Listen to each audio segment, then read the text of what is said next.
If we had to stage a press conference for every single Palestinian child that's being pulled out of the rubble, for every single fetus, child that has been miscarried because they don't have access to hospitals in Gaza right now, for every single child that's been kicked in the face and spit on in the West Bank right now by an Israeli settler who knows that they have the full cover of the Israeli government as well as the United States government, then we would be here all day long. So we are here to perform the extraordinary janazah prayer after Salat al-Dhuhr for the child Wadi'. May Allah accept him, forgive him, shower him with mercy, and make it easy on his parents, his family members, and on our community. Allahumma ameen. The Mosque Foundation deeply mourns the tragic death of a 6-year-old boy, Wadi' al-Fayoumi, and prays for the swift recovery of his critically injured mother. It is not only the Palestinians in the Gaza Strip who are subjected to this campaign of dehumanization. This also has been extended to us here in the United States. This is a heavy day. It is our worst nightmare come true. It is something we try to warn against, creating an atmosphere of dehumanization that puts our community at risk, creates sitting ducks. And it pains me that the sacrificial lamb to this atmosphere was this beautiful, young, 6-year-old boy who had his whole life ahead of him, Wadi' al-Fayoumi, who loved soccer, who loved basketball, who loved Lego, who loved to swing, who knew nothing, could fathom nothing about the complicated politics of the world that seemed to have claimed his life in a moment of madness. He was stabbed 26 times, the 6-year-old boy, with the 12-inch knife in his body still as he entered the autopsy room. A 71-year-old man sitting on top of a 6-year-old kid, stabbing him more than 26 times, and he was looking in his eyes. You tell me, is that exaggeration? Wadi' should be in school today. Instead, where are we? Yeah, at his funeral.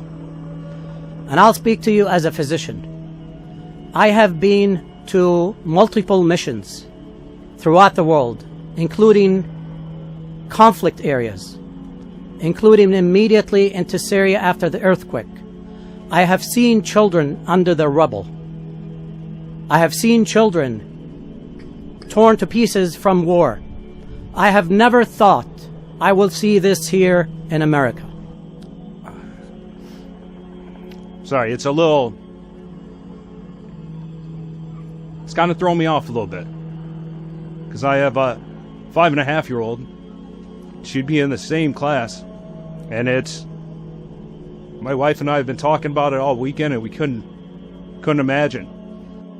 The outpouring from the residents of Plainfield has been tremendous.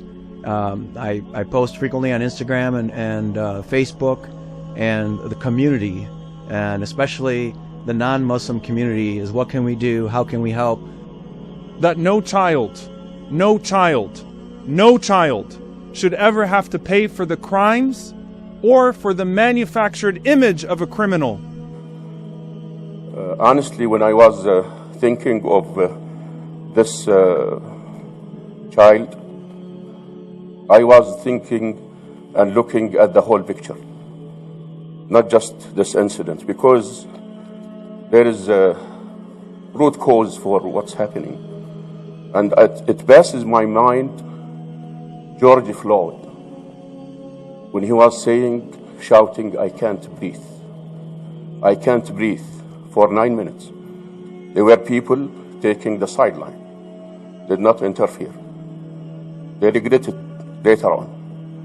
The Palestinian people been saying we can't breathe for tens of years. They are saying we can't breathe. Help us to breathe. Because there is an occupation making their life hell. Honestly, forget the politics. I don't care about the politics. I'm getting sick and tired of this crap going on around the country, in the state, anywhere. Kids are kids. Let kids be kids. Hold people accountable. Make sure that this doesn't happen anywhere else. Too much has happened throughout this country, too much hate. For something that is happening overseas. What happened in 9/11, what happened on our own soil. But we had the greatest support.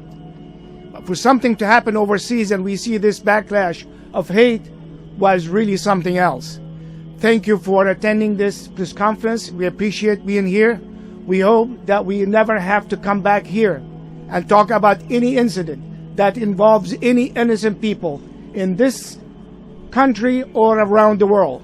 We just pray for peace everywhere. Thank you. Assalamu alaikum.